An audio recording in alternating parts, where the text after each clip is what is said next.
Hi friends, काफ़ी दिनों के बाद आज मैं नई वीडियो डालने जा रहा हूँ। आज का हमारा टॉपिक है resolution of vector in 3 dimension. ठीक है, 2 डायमेंशन का वीडियो अभी मैंने नहीं डाला है। बहुत थोड़े दिनों में मैं वो वीडियो डालने वाला हूँ। तो सबसे पहले हम क्या करने जा रहे हैं, देखो 3 डायमेंशन में अगर वेक्टर को समझना है तो पहले कार्टेशियन कोऑर्डिनेट सिस्टम को समझना पड़ेगा। ठीक है, सबसे पहले आप देख लो कार्टेशियन कोऑर्डिनेट सिस्टम में हम इसको ले रहे हैं as a x axis. This is the perpendicular axis which is denoted by z axis, and this one is y axis. Okay. Now what is 3 dimension? You can say that 3 perpendicular axes are there, x, y and z. These 3 axes are making 3 dimension, means Cartesian coordinate system. Now what we have to do is we are assuming a point P over here. मतलब P point में यहाँ पे ऐसे assume कर रहा हूँ, ऐसे consider कर रहा हूँ कि जैसे वो space में है। देखो 3 डायमेंशन का डायग्राम है।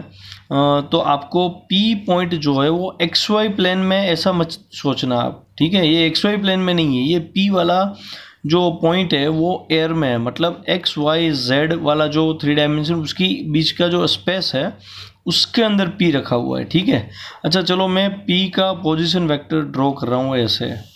ठीक है, तो ये P का पोजीशन वेक्टर हमने ड्रॉ कर लिया और इसको मैंने डिनोट कर दिया है वेक्टर R से। ठीक है, ये हो गया origin.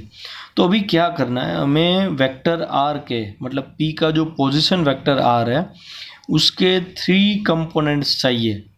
1 component in x direction, 1 component in z direction, another component, last component is in y direction। ठीक है, तो करना क्या है देख लो, डायग्राम से ही पहले समझ लेते हैं, फिर धीरे धीरे वो मैथमेटिकल स्टेप कैसे परफॉर्म करना है वो भी एक्सप्लेन करता हूँ। सबसे पहले क्या करना है आपको P पॉइंट से एक परपेंडिकुलर ड्रॉ करना है। ऐसे परपेंडिकुलर आप ड्रॉ करोगे कहाँ पे, एक्स जेड प्लेन में। ये परपेंडिकुलर आपने कहाँ पे ड्रॉ कर लिया, एक्स जेड प्लेन पे। समझ में आया? अच्छा, इसको मैं डिनोट कर रहा हूँ B पॉइंट से। चलो बोल दिया इसको मैंने B। ठीक है, अच्छा अगर हमें ये परपेंडिकुलर B मिला, अभी हमारा नेक्स्ट स्टेप क्या होगा, पहला स्टेप क्या था, P में से परपेंडिकुलर ड्रॉ करो एक्स जेड प्लेन में, वो परपेंडिकुलर एक्स जेड प्लेन को B पॉइंट पे इंटरसेक्ट कर रहा है। ठीक है, अच्छा अभी क्या करना है, अभी आपको B से Z के ऊपर, ये Z एक्सिस है। ठीक है, B से आपको Z ऊपर परपेंडिकुलर ड्रॉ करना है। अच्छा 3 डायमेंशन है तो आप परपेंडिकुलर ऐसे मत ड्रॉ करना, ये गलत है।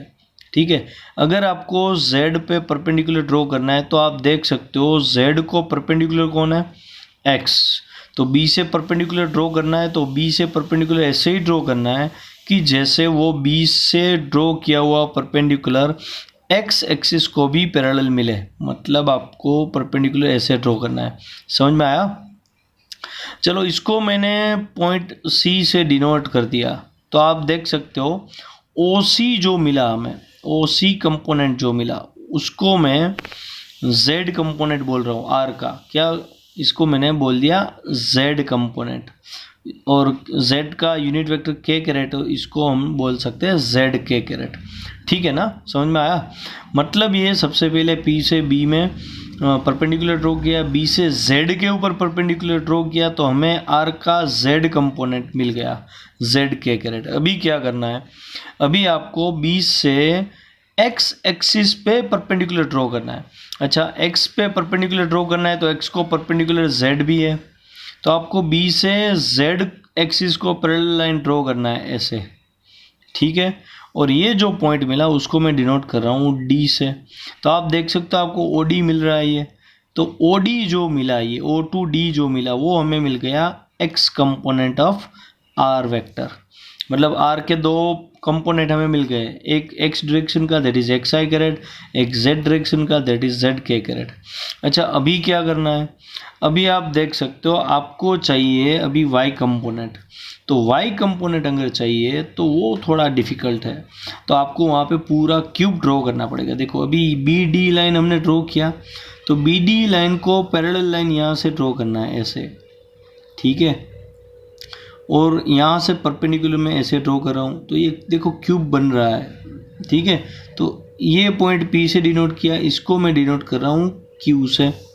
अच्छा, सेम वे C से परपेंडिकुलर में ड्रॉ कर रहा हूँ ऐसे, ठीक है, which is parallel to y axis. तो हमें देखो ये पॉइंट मिला, इसको मैं डिनोट कर रहा हूँ S से, ठीक है। अच्छा, OC जो दिख रहा है उसको पैरेलल में ऐसे ड्रॉ कर रहा हूँ, उसका परपेंडिकुलर पैरेलल लाइन ऐसे मिला, इसको डिनोट कर दिया मैंने R से, और same way R to Q को मैंने कनेक्ट कर दिया। आप देख सकते हो पूरा एक क्यूब बन गया, क्यूब रेक्टेंगुलर क्यूब है ये, ठीक है। तो इसमें जो डायगोनल है, जो गुजराती में क्या बोलते हैं इसको, यस, विकर्ण है, ये डायगोनल जो है OP, वो हमारा वेक्टर हो गया, ठीक है। अभी आपको क्या चाहिए था, आपको चाहिए था x कंपोनेंट, वो मिल गया, z कंपोनेंट मिल गया, अभी y कंपोनेंट चाहिए। तो आपको P से R पे जो परपेंडिकुलर ऐसे ड्रॉ कर दिया आपने, तो आपको मिला क्या, OR मिल रहा है आपको। तो जो OR मिल रहा है वो आपका हो गया y component. y component is related to R, मतलब R का y डायरेक्शन का कंपोनेंट हमें मिला yj कैरेट, ठीक है। अच्छा, अब इसको हम मैथमेटिकली ऐसे लिख सकते हैं, vector R is equal to xi caret plus yj caret plus zk caret, ठीक है। अच्छा, और एक बात, अगर मैंने OP को R की जगह पे A नाम दिया होता ऐसे, तो भी हम लिख सकते हैं, क्या लिख सकते हैं, ये जो x डायरेक्शन का मिला उसको x की जगह पे हम ax बोल सकते हैं, where ax is x component of vector ax i caret हो गया, ये हो जाएगा ay j कैरेट, ये हो जाएगा az k कैरेट, ठीक है। यहाँ तक सब समझ में आया। अच्छा, प्रैक्टिकली देखो तो तीनों वेक्टर हैं, तीनों वेक्टर का अगर वेक्टर सम कर दे तो रिजल्टेंट हमें a मिलना चाहिए, या फिर आप ये तीनों का वेक्टर सम को तो रिजल्टेंट r मिलना चाहिए। तो चलो हम चेक कर लेते हैं ये ऐसा हो रहा है कि नहीं हो रहा है। सबसे पहले कौन मिल रहा है हमें, xi कैरेट मिल रहा है, ठीक है।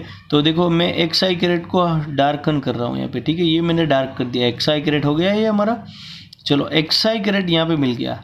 अच्छा, उसमें ऐड क्या करना है हमें, yj कैरेट ऐड करना है। अच्छा, वेक्टर सम आपको पता है, ट्रायंगल मेथड भी पता है। xi कैरेट के हेड के ऊपर yj कैरेट का टेल रखना है यहाँ पे। तो yj कैरेट तो आपको दिख रहा है यहाँ पे, तो ये फ्री वेक्टर की तरह बिहेव करेगा, और yj कैरेट को उठा के हमने यहाँ पे ड्रॉ कर दिया। देखो ध्यान से, xi कैरेट के हेड के ऊपर yj कैरेट का हमने टेल रख दिया, ये हुआ ऐसा, ठीक है। तो ये भी हमारा yj कैरेट हुआ, ये xi कैरेट था। अच्छा, अभी yj कैरेट में किसको ऐड करना है, zk कैरेट को। zk कैरेट देखो आप OC यहाँ पे मिल रहा है, तो OC मतलब zk कैरेट को उठा के yj कैरेट जो था उसके हेड के ऊपर रखना है ऐसे, और आप देख सकते हो फाइनली zk कैरेट हमने यहाँ पे ड्रॉ कर दिया ऐसे। तो ये zk कैरेट यहाँ पे मिला। अभी आप देख लो, इनिशियल वेक्टर था x, उसका टेल, फाइनल वेक्टर था zk कैरेट, उसका हेड, दोनों को कनेक्ट कर दिया तो हमें हमारा वेक्टर r मिल गया। ये हो गया दोस्तों वेक्टर सम।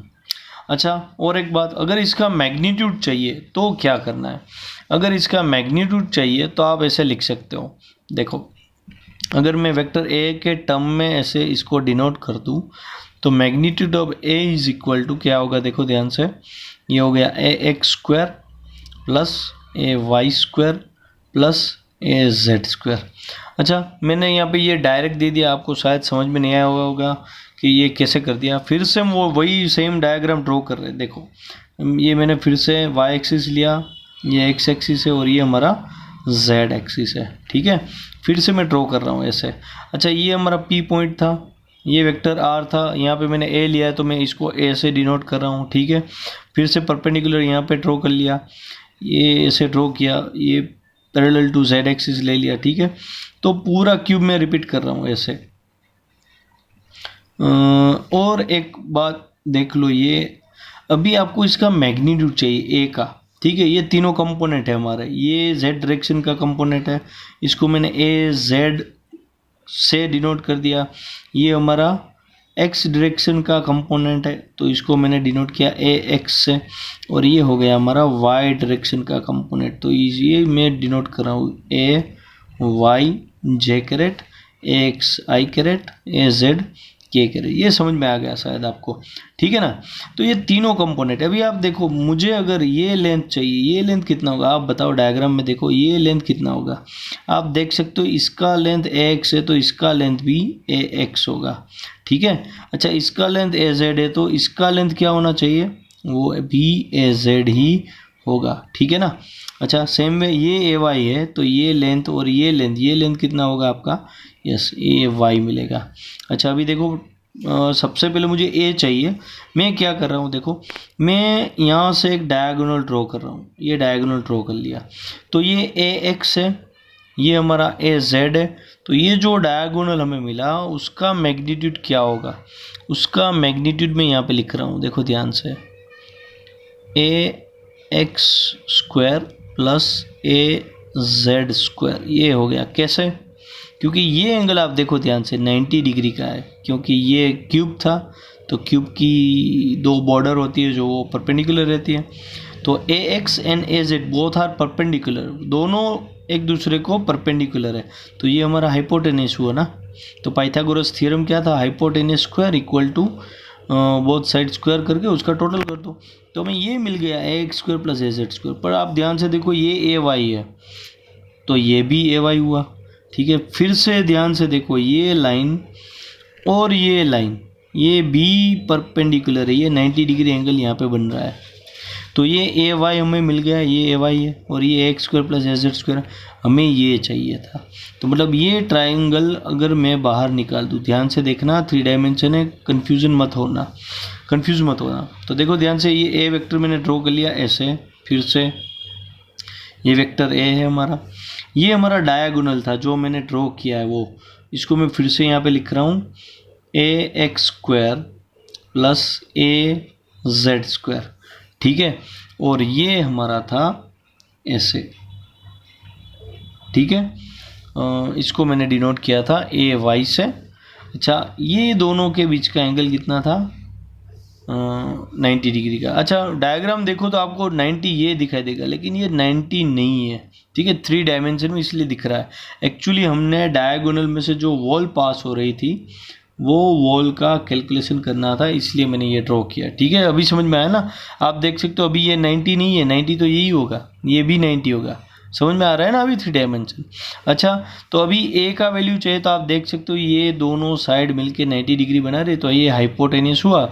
अच्छा, अभी a का मैग्नीट्यूड कितना होना चाहिए, तो आप अभी पाइथागोरस थ्योरम अप्लाई कर सकते हो कि भाई a square equal to square root में ax square plus az square, मतलब ये साइड का हमने स्क्वायर कर दिया और उसमें ऐड कर दिया ay स्क्वायर। फाइनली हमें क्या मिला, a स्क्वायर इक्वल टू, ये स्क्वायर रूट एंड स्क्वायर निकल गया तो ये ax square plus az square plus ay square, ठीक है। अच्छा, इसका अगर स्क्वायर रूट ले ले तो हमें a मिल रहा है ऐसे, ax square plus ay square plus az square, ठीक है। अच्छा, और एक बात इसमें डिस्कस करनी बाकी है, वो है डायरेक्शन। हमें मैग्नीट्यूड तो मिल गया, अभी देखो डायरेक्शन कैसे फाइंड करना है। तो मैं फिर से वही ग्राफ ड्रॉ कर रहा हूँ, आप ध्यान से देख लो, लास्ट टाइम हो रहा है ये, फिर आप वीडियो को रिपीट करके भी देख सकते हो। तो ये हमारा पोजीशन वेक्टर था a, यहाँ पे पॉइंट लिया था मैंने p, यहाँ से परपेंडिकुलर ड्रॉ किया, फिर यहाँ से परपेंडिकुलर, ये ऐसे परपेंडिकुलर, समझ में आ रहा है ना, अभी तो पक्का हो गया, ठीक है।